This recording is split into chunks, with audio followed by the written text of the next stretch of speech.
Ya, oke. Alright. Ya. Lihat dari sini ya. Kamera.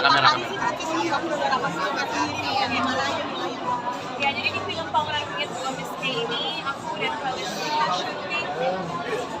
Kalau termasuk break dan lain sebagainya 1,5 bulan, tapi syuting daysnya sendiri 30 hari, dan itu nggak hanya di Jakarta, tapi juga di Surabaya, Malang, dan Bromo. Jadi kalau dari segi sinematis, landscape-nya tuh benar-benar indah, karena kita benar-benar berusaha menggambarkan Jawa Timur. Mundur dikit. Kebudayaan juga tadi kita cerita, kita berdua harus belajar. Lagi wawancara bang, usah teriak-teriak. Kita tahu diri kok, santai. Apa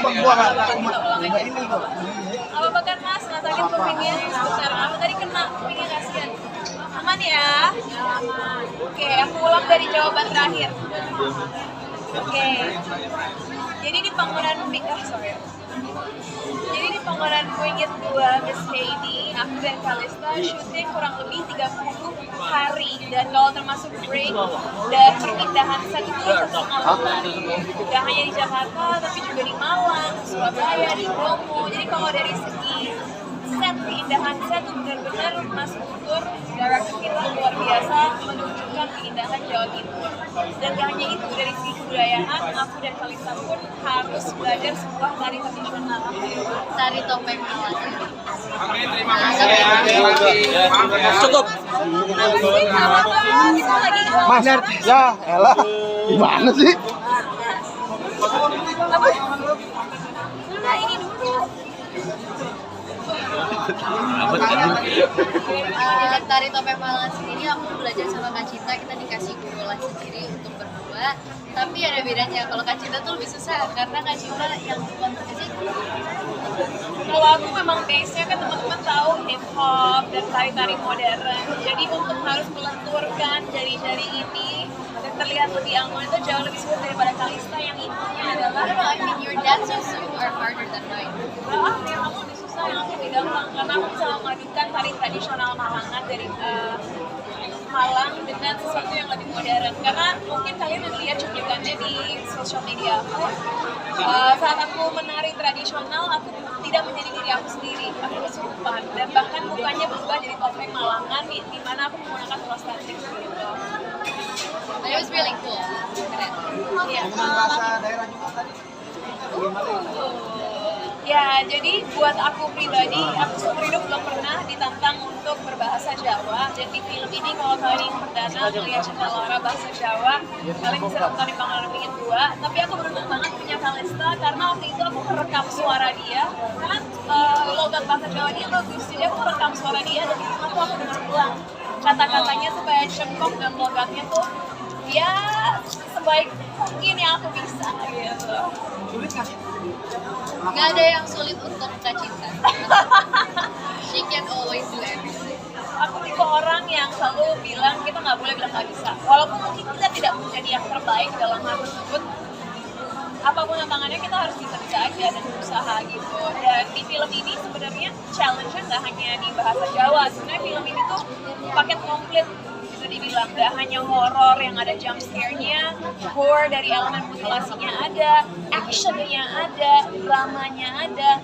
Sedih sekali hari ini Arifin Putra yang berperan sebagai pasangan aku, Ryan, nggak ada. Dia lagi di luar negeri. Cinta. Balik. Oke. Dua pertanyaan lagi ya. Ada alasan kenapa nggak mau pakai sarung? Aku pribadi memang dari sebelum mengambil proyek ini aku kan melakukan sebuah project series action. Di situ pun aku nggak pakai stunt double sama sekali. Kenapa?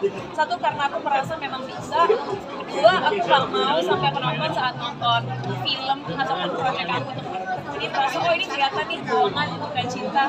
Karena selama bisa kenapa harus ada stunt double, dan aku merasa cukup aman dan mampu untuk melakukan apapun challenge di sini loh. Diangkatin ya sama Kalista. Satu lagi?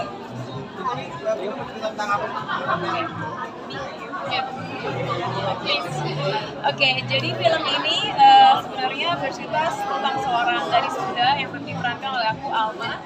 yang baru ditinggal oleh ibunya, dan oleh karena itu sebagai kakak yang bertanggung jawab, yang memiliki ketangguhan, dia itu merasa memiliki tanggung jawab untuk harus merawat atau menjaga adiknya yang diperankan oleh Kalista supaya dia bisa bahagia, nggak terbebani hidupnya. Akhirnya mereka mengambil keputusan untuk pindah ke Surabaya, di mana Alma menjadi seorang manajer apartemen yang ternyata pangkonan wingit, yaitu tempat yang angker dan dihuni oleh sosok Miss K.